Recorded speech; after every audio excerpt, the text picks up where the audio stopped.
right. Suspect. It's good. This season is definitely a lot darker. Yeah. If you could even say that compared to the first season. Right. But it's taking in a lot harder themes. Like, sure. It's one thing to, deal with, a dying loved one because they're still there. Then grief hits after, and it's just... Everything's just empty. Mm-hmm. So it was good. I can't say it was enjoyable, but right. It was good. Again, I think we said this about the last episode. Like, not fun, but good. Oh, no, the last episode was fun. Take me out to the ball. Right. Wow. So the episode starts, and she's singing the song Nowhere to Run, and she's in her mom's house, and it's empty except for sparse furniture, and she's got this beautiful choreography. Like, you can tell she's trained, or they did a really good job of making it seem like she was trained in dance. She was very, very good. You could just feel her terror, like the I hate that. Yeah, like your desperation for the door and just being ripped away, and that sense of yelling or screaming, and you're trying to and you can't because you're dreaming, and I hate those dreams.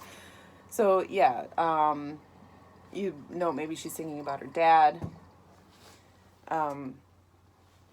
There's a line about letting go of you. Mm-hmm.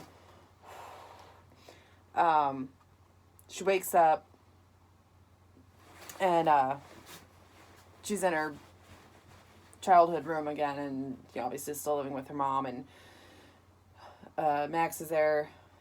She tells him about the bad dreams, and he said, we could stop watching documentaries about serial killers before bed. Lol. She said her bad dreams have been going on for weeks, always the same. She can't leave the house. Max thinks that she needs to move out of the house. So, talk to your mom about it, Gage, or whatever. Yeah, like, okay, this clearly seems to be symbolizing you feel trapped in the house. Yeah. So... Which... She it's a logical assessment. So, cut to Emily, David, and Jenna. Emily and David are struggling with their baby, not sleeping. Get that? Isaac with his partying the other night. Can relate. I wake up and then I play. It's playtime. No, son. It is sleep time. No, it's playtime. And then I'll snuggle for a few seconds. But then I remember it's playtime. And then I snuggle because I'm not tired. But I'm tired. But I'm not tired. But then I get up and I play.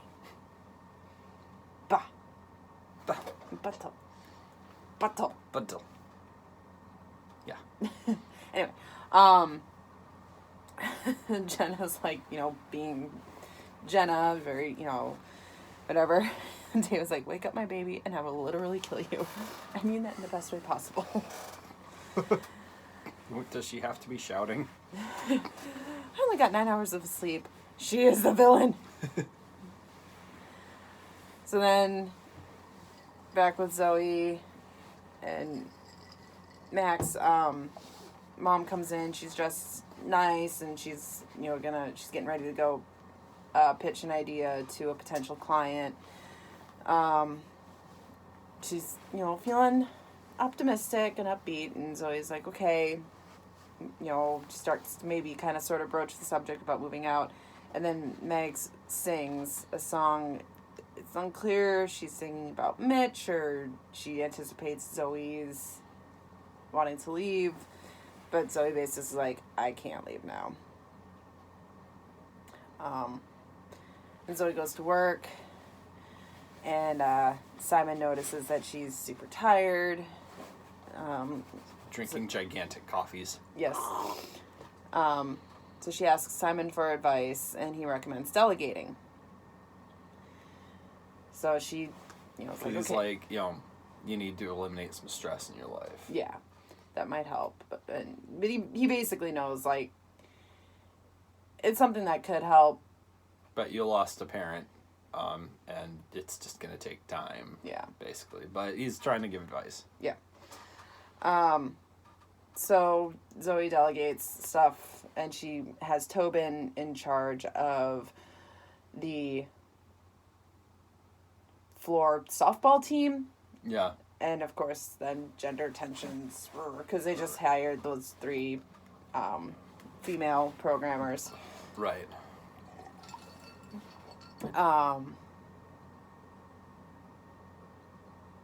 So then cuts to Maggie's presentation with her potential client, Roger. And he tells her that it's too safe. And so she's like, okay. So Zoey tries to help, but, if you need creativity, then Jenna walks in and starts... Zoey sees her singing I'm Only One Call Away, which I thought was fun. Yeah. Fun little thing. So Zoey recommends, what about Jenna? And Maggie's like, okay. Okay. And you're like, oh, this isn't going to end well, is it? But then you've got, like, creative mind, temperate voice relationship dynamics from Mitch and Maggie to Maggie and Jenna, possibly. Right, yeah, because Maggie's talking about how, the presentation didn't go well. I kept second-guessing myself, so I kind of defaulted. Getting in her own way. Getting in her own way. The lack of sleep theme is also evident with David and Emily. Mm-hmm. Well, that's a good point. Yeah.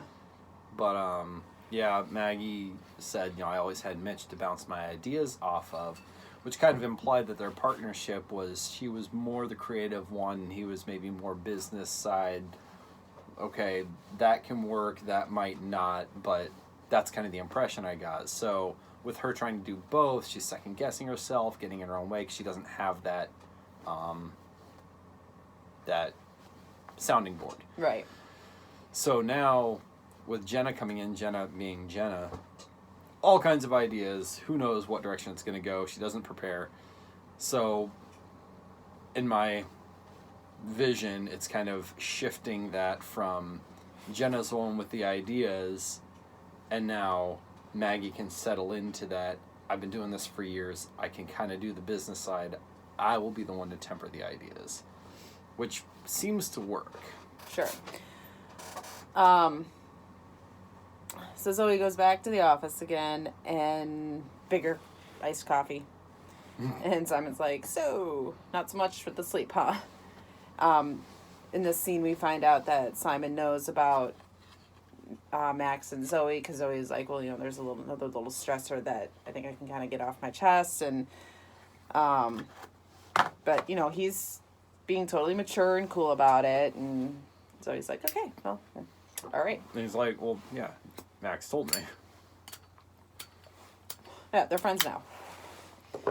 So, in the meantime, Max and Mo are scoping locations for their restaurant. They find one, but Mo is on the phone with Eddie and, like, kind of fighting or whatever. Then we've got Jenna and Maggie, and I really like it because it wasn't even so much, like, Jenna's ideas. Jenna was helping Maggie tap into her ideas again. Yeah. And her methods of doing so are, weird, like, not what Maggie's used to. But whether Jenna recognizes it or not, she is helping Maggie tap into something that she's kept suppressed for like a year and a half. Right. Maggie is rusty, and Jenna is just like helping her relax and get the creative juices flowing. Yeah, which I love because it wasn't so much Jenna having all these ideas and trying and trying to take over. Yeah, it was let's get you back to where you need to be. They were doing a word association game, and Maggie started getting into it, and she was like, well, okay, work, passion, flowers, friends. She was like, notepad, pencil. No, get your notepad, start writing. Like, writing what? Just to start writing. Just start writing. Which is great. Like, sometimes you need to be shaken up like that. And I love that. Have a scene where Zoe's dozing at work, and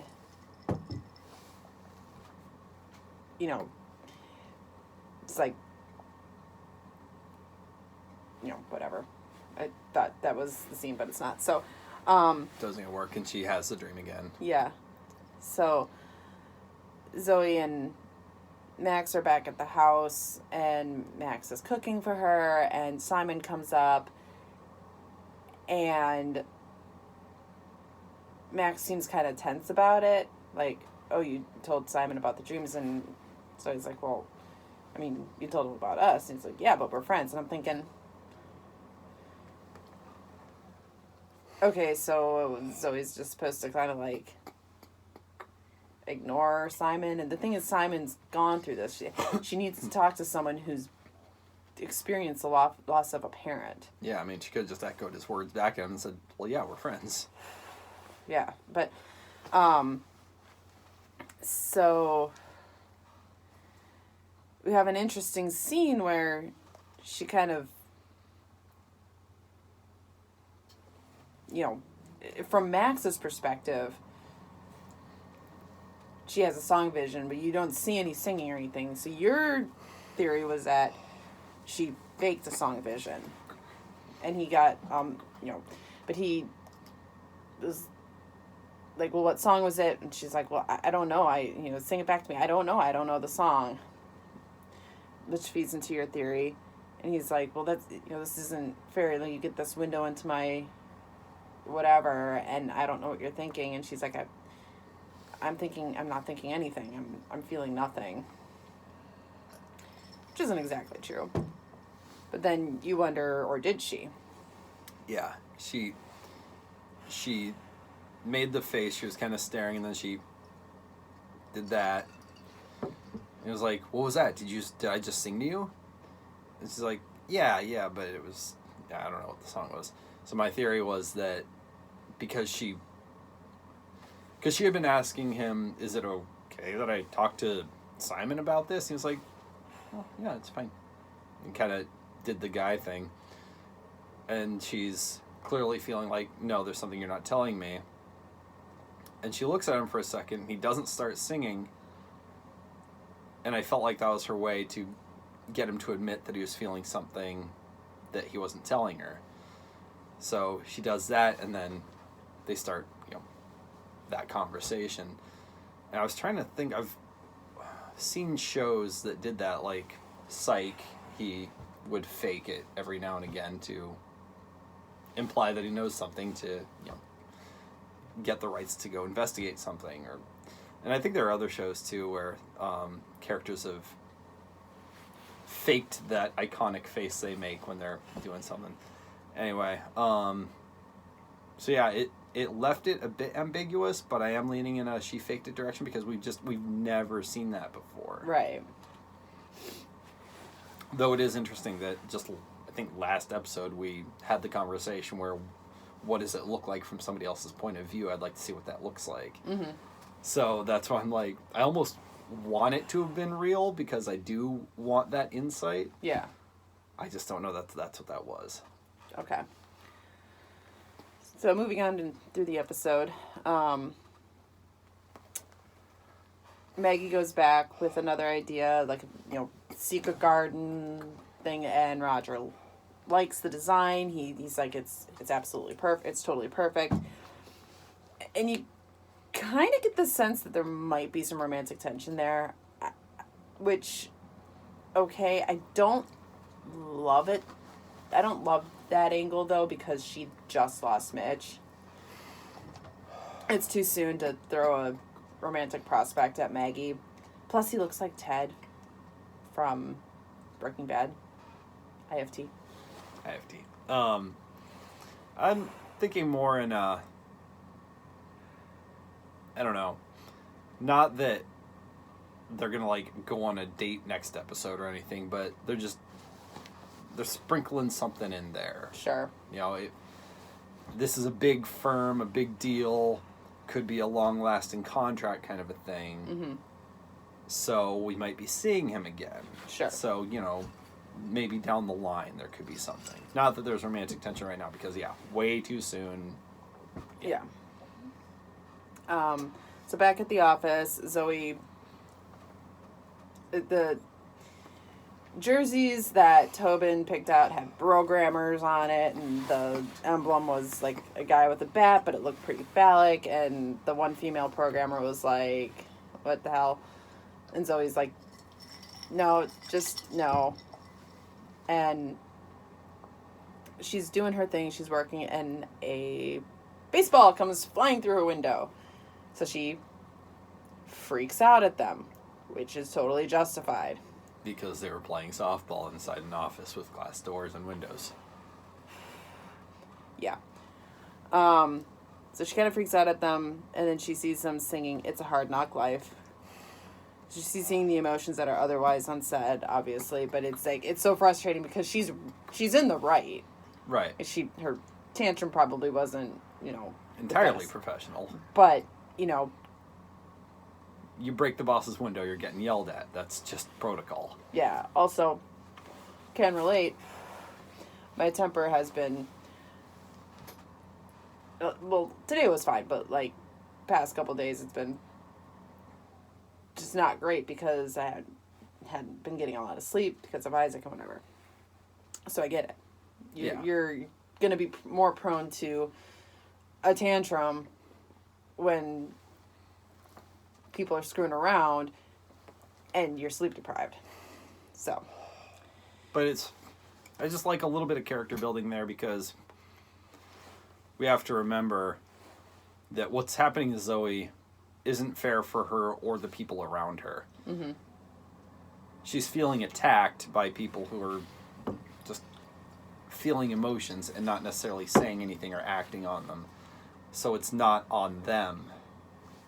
But of course she's feeling attacked because if you're a mind reader or a severe empath, however you want to describe her, there's a reason we don't feel other people's emotions. And there's a reason that controlling your emotions is an admirable trait. Right. Because you're allowed to feel things. It's how you act on them that defines you. Yeah. So when somebody can see what you're feeling, regardless of what you're doing or saying, it's going to skew their perception of you, and it's going to make them act differently. Yeah. Agreed. So Zoey tells Maggie that she wants to move back, and Maggie's okay with it. She goes back to her apartment with Max, but she's still having the dreams after moving. In her dream, she finally opens the door, and it's herself in a red dress. Cut to the next morning, she has another talk with Simon, and she tells Simon about the dream, and he says, you literally cannot get out of your own way. Which, yeah. Yeah. So, then back to Zoey and Max. Max is being a little unfair because, he's talking about Mo and Eddie broke up, and Zoe's just like totally zoning out, not there, and he gets upset, like, he does the woman thing, like, are you even listening to me? I've been talking to myself for the last 10 minutes, and, you say suddenly he's desperate for her attention, feels like the writers jerk his character around a bit. I've noticed that. I guess he's always been a little possessive, though. So she's like, I have work to do, and she gets him singing Say Something, I'm Giving Up on You, which is such a heart-wrenching, beautiful scene. Yeah. So you say, or is Zoey the unfair one? Can't tell. She opens up finally and, tells him, like, it's not, I'm going to say it's not you, it's me, but it's so much more than that. Right. You know. I was wondering, is he being unfair? Is she being unfair? And really, it's neither. It's grief. Yeah, Grief is unfair. Grief is unfair. She's not prepared for this. Yeah. But she tells him everything. You know, she's like, I'm just feeling 100 different things. And, you know, he's like, well, and he says, you know, maybe I pushed it because I had been wanting it for so long, but maybe it was too soon after your dad, you know, maybe we should put things on pause for a bit. And they hug, and then she says, what now? What I loved about that scene, they actually talked. Yeah. And not like just in the concept, you know, or within the context of the show itself, just like shows in general. Like she actually opened up to him, and he responded admirably. Yeah, it was actually a really strong scene for both of them. It was a strong scene, and it was good. Like you feel for both of them. You know, they just started dating. They just started a relationship. You hate to see it have to kind of pause or end at this point, but it's so right. It's so true. And they actually talked about it. It wasn't this,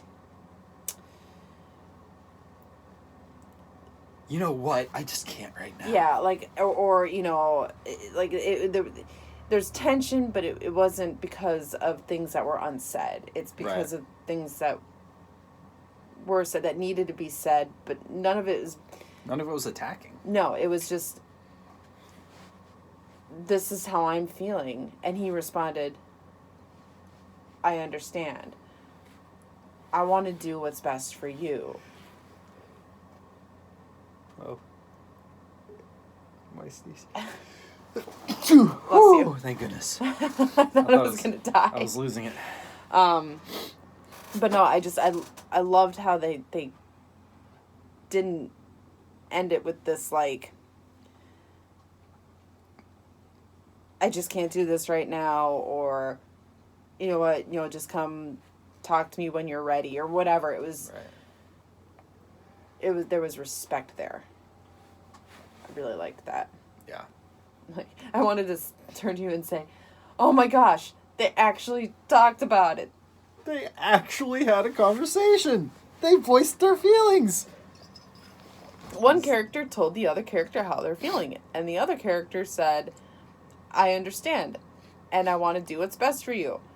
So maybe what's best for you is to do this, even though it sucks for me. That is the definition of love. Mm. Yeah. Yeah, it is. Putting the other person's needs before your own. Yeah. Well, a definition, a part of love. Yeah, okay, fair. But, you know, yeah, it doesn't fall into that trope of, and so many movies and so many TV shows do it, where none of this would happen through the course of normal human conversation.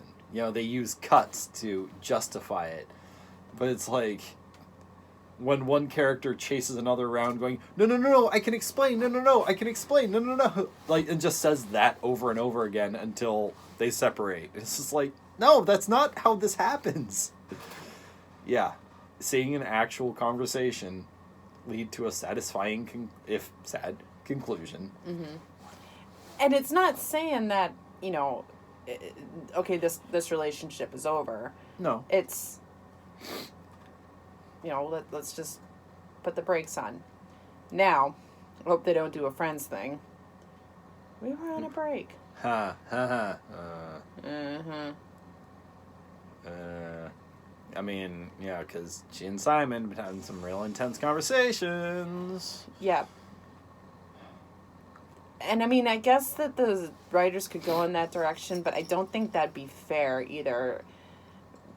Just because, yeah, there's that tension, but Zoey had made a choice.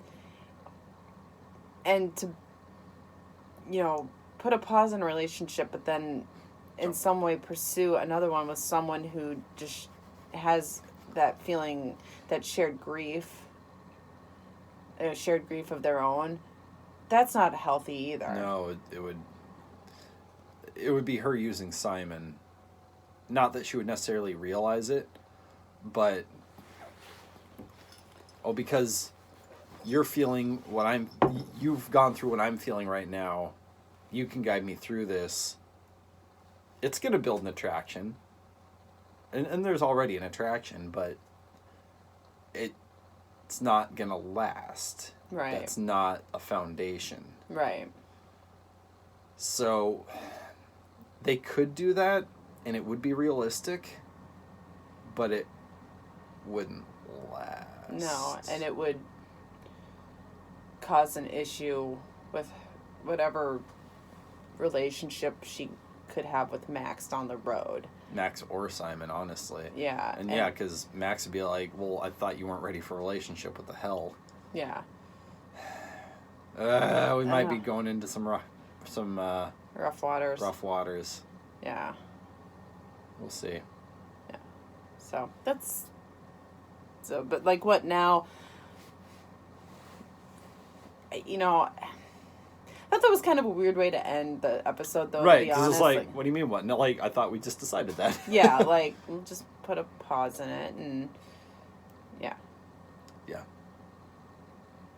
Of course, it's interesting in the last episode, like, when she, like, at the beginning of the episode, and she was like, I just really needed this. You know, that's that same problem. We did have that conversation, too, where it was like, that's a weird thing to say. Yeah. So we might be getting into a trend of, I don't want to use the word use again, but Zoey spending all of her time with people who can help her right now. Yeah. And then bouncing back. And Yeah. she's even done it with Mo to a certain degree. Right. And the fact that, Max is the one that's telling her, oh, Mo and Eddie broke up, and Zoey just completely zoning on it, not having any reaction to that. No, she's not being selfish, but she's not being empathetic. Which is weird and ironic, because that's, like, her whole thing. Yeah. She's only forced into empathy. Yeah, she's only empathetic when it's forced. Interesting. She's got some growing to do. It's a curse. She wasn't empathetic, so empathy was forced on her. Mm-hmm. Dude, you've got, like, this rogue eyebrow or something that was just bothering me. Yeah, no, I can see it. It's always there, and it's always irritating. I can pluck it for you. No, thank you. I have scissors. But plucking is so... It's so satisfying. It's just like... Anyway, that's all I got. I'm not going to pluck you in the middle of the night, or don't worry. I'm not. But yeah, it just... Why am I letting you do this? It's there, and if you just kind of blink, it'll be gone. You scare me. It's fun. For you. Trust me. Come on, Get away from me! I'm not gonna pull it. I'm just gonna just smooth it back. Get some hairspray. Oh, my eye. Oh, it's so much better. Anyway. Wow, that got weird. Okay.